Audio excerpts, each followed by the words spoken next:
Markets back to pre-budget levels as FPIs continue selling. Even as stock futures kept rising in the US and Europe markets, India's key benchmark equity indices Sensex and Nifty were reeling under the selling pressure from foreign portfolio investors. In just 4 trading days of February, FPIs have been net sellers of stocks worth 5,228 Indian rupees crore. On Monday, they sold stocks worth 1,157 Indian rupees crore in the cash market. On Monday, the Sensex fell 1,023 points, or 1.75%, to close at 57,621. The Nifty index declined 302 points, or 1.73%, at 17,213. Stock markets in Europe were up 0.5 to 1%. US stock futures were up marginally when Indian markets were open for trading. Market players have set their eyes on the outcome of the Reserve Bank of India monetary policy meeting on Thursday,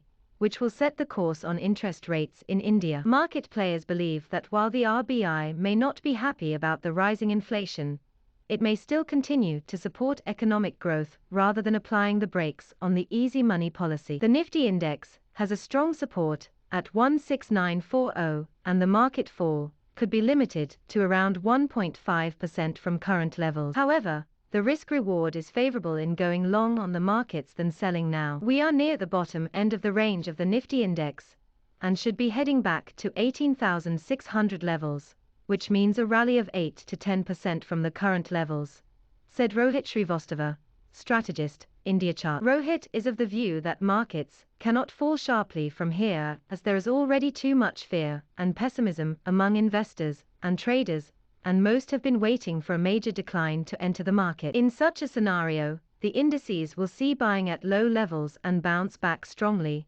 analysts say. Inflation due to global crude oil price jump and tensions on the Russia-Ukraine border have scared stock market investors. But since oil is not rising due to demand pressure, it is likely that crude prices will not sustain at higher levels, experts say. Naveen Kulkarni, Chief Investment Officer, Axis Securities, said, "We expect the markets to continue to remain volatile on the back of the recent interest rate movements globally. Most emerging markets will continue to see FPI outflows and currency depreciation in the short term. We believe that this volatility should be bought into by regular investments, as earning expectations for Indian corporates remain strong."